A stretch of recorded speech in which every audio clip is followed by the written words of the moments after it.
আসসালামু আলাইকুম সবাইকে ওয়েটিং নিউজ ইউটিউব চ্যানেলটির পক্ষ থেকে স্বাগতম। আশা করছি আপনারা সবাই খুব ভালো আছেন। আপনারা যারা যারা এমপিভুক্ত শিক্ষক এবং কর্মচারী রয়েছেন তাদের জন্য কিন্তু সুখবর প্রকাশিত হয়েছে। দেখেন যে সামনে যে বাজেটটা হবে এই বাজেটে কিন্তু আপনাদের এই যে দাবি যে এমপিভুক্ত শিক্ষকদের জাতীয়করণ সরকারি করার জন্য সেটা কিন্তু তারা মেনে নিবে এবং এতে পাশ হয়ে যাবে। তাই বলবো যে পুরো ভিডিওটি না টেনে সম্পূর্ণ দেখবেন, আর চ্যানেলে নতুন হয়ে থাকলে চ্যানেলটি সাবস্ক্রাইব করবেন, কারণ আমরাই সর্বপ্রথম আপনাদের জন্য আপডেট নিউজগুলো সবার আগে চ্যানেলে প্রকাশ করি। এবং পাশাপাশি যারা কর্মচারী রয়েছেন তাদেরও জন্য কিন্তু সুখবর রয়েছে। পুরো ভিডিওটি না টেনে ওয়াচিং করবেন, তাহলে বুঝতে পারবেন। দেখেন বাজেটে জাতীয়করণের দাবি এমপিভুক্ত শিক্ষকদের, এটা দৈনিক শিক্ষা প্রকাশিত হয়েছে 3 জুন 2025। যদিও 4-5 দিন আগে খবরটা প্রকাশিত হয়েছে, যেহেতু এখনও বাজেট হয় না, তার মানে সবার জন্যই কিন্তু এটা গুরুত্বপূর্ণ। অনেক আপনারা দেখবেন সবাই। এমপিভুক্ত শিক্ষক কর্মচারীগণ দীর্ঘ বছরগুলোতে শতভাগ উৎসব ভাতার জন্য রাজপথে লড়াই সংগ্রাম করে আসছে। আন্দোলন যে বৃথা যায় না তার প্রমাণ সম্প্রতি এমপিভুক্ত শিক্ষকদের আসন্ন ঈদুল আজহা থেকেই 25% উৎসব ভাতা বৃদ্ধি। এতে করে নেতৃবৃন্দ সংশ্লিষ্ট মন্ত্রণালয়কে অভিনন্দন ও ধন্যবাদ জ্ঞাপন করেন।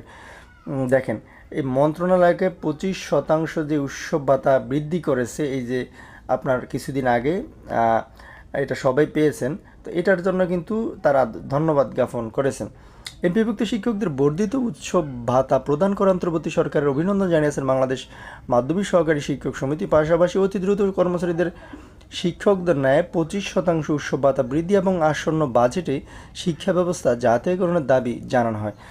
সামনে যে বাজেট সেটায় এই অর্থাৎ এমপিভুক্ত বেসরকারি যত শিক্ষা প্রতিষ্ঠান রয়েছে সেই সমস্ত শিক্ষা প্রতিষ্ঠান সরকারি করার জন্য জাতীয়করণ করার জন্য কিন্তু তারা দাবি জানিয়েছে। যেহেতু 25% উৎসব ভাতা অলরেডি সরকার দিয়ে দিয়েছে, দাবিটা পূরণ করে নিয়েছে ওরা। বাংলাদেশ মাধ্যমিক সহকারী শিক্ষক সমিতি কেন্দ্রীয় কমিটির সভাপতি জাহাঙ্গীর হোসেন ও সাধারণ সম্পাদক নুরুল আলম বিপ্লব এক যৌথ বিবৃতিতে এই দাবি জানান। যৌথ বিবৃতিতে তারা বলেন, এমপিভুক্ত শিক্ষক কর্মচারীগণ দীর্ঘ বছরগুলোতে শতভাগ উৎসব ভাতার জন্য রাজপথে লড়াই সংগ্রাম করে আসছে। আন্দোলন যে বৃথা যায় না তার প্রমাণ সম্প্রতি এমপিভুক্ত শিক্ষকদের আসন্ন ঈদুল আজহা থেকেই 25% উৎসব ভাতা বৃদ্ধি। এতে করে নেতৃবৃন্দ সংশ্লিষ্ট মন্ত্রণালয়কে অভিনন্দন ও ধন্যবাদ জ্ঞাপন করেন। পাশাপাশি কর্মচারীদেরকেও শিক্ষকদের ন্যায় 25% উৎসব ভাতা বৃদ্ধির দাবি করেন। তো কিছুদিন আগে যেই 25% বাড়ানো হয়েছে উৎসব ভাতা, সেটা কিন্তু শুধু শিক্ষকদের জন্য, কর্মচারীদের জন্য এটা বাড়ানো হয়নি।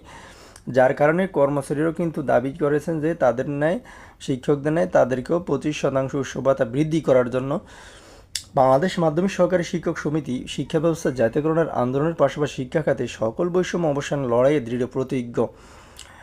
নেতৃবৃন্দ বলেন, আশা করেছিলাম বর্তমান সরকারের নেতৃত্বে শতভাগ উৎসব ভাতা প্রদানের মধ্যে দিয়ে এই বিষয়টি চিরতরে মীমাংসা হয়ে যাবে। তারপরও সরকার আমাদের নিরাশ করেনি, শিক্ষকদের আন্দোলনকে সম্মান করেছে। তবে আসন্ন বাজেটে শতভাগ উৎসব ভাতার সিদ্ধান্ত সরকার নেবে বলে প্রত্যাশা করি।